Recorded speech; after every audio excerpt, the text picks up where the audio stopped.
Hi friends, welcome to cine family 2. ప్రముఖ star మా ఛానల్లో ప్రసారం అవుతున్న లవ్లీ సీరియల్ గుప్పడంత మనసు సీరియల్ని ఇష్టపడని ఆదరించని ప్రేక్షకులంటూ ఎవరు ఉండరని చెప్పుకోవచ్చు. ఈ సీరియల్కి సంబంధించిన ప్రతి లేటెస్ట్ అప్డేట్స్ని ఎప్పటికప్పుడు షేర్ చేస్తూ ఉంటారు. ఈ serial heroine Mukesh Gowda and Raksha Gowda Rishi Vasudhara క్యారెక్టర్లో చాలా అద్భుతంగా నటిస్తూ ఎంతోమంది అభిమానుల మనసును గెలుచుకున్నారు. వీరిద్దరూ రియల్ లైఫ్లో కూడా కపుల్ అయితే బాగుండునని చాలామంది అభిమానులు కోరుకుంటూ కామెంట్స్ పెడుతున్నారు.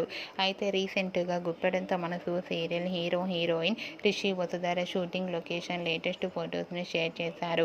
ఆ ఫొటోస్లో రిషి వసుధర షూటింగ్లో పాల్గొంటూ చాలా సరదాగా హ్యాపీగా నవ్వుకుంటూ ఎంజాయ్ చేస్తూ కనిపించారు. ఆ ఫొటోస్ చూసిన వారంతా super and nice pics and beautiful couple అంటూ కామెంట్స్ పెడుతున్నారు. మీకు కూడా Rishi Vasudhara shooting location latest photos మీకు నచ్చినట్లయితే మీ అభిప్రాయాన్ని మీ కామెంట్ రూపంలో తెలియజేస్తూ లైక్ చేయండి, షేర్ చేయండి. మరిన్ని ఇంట్రెస్టింగ్ అండ్ లేటెస్ట్ అప్డేట్స్ కోసం మా సినీ ఫ్యామిలీ 2 ఛానల్ని సబ్స్క్రైబ్ చేసుకోండి.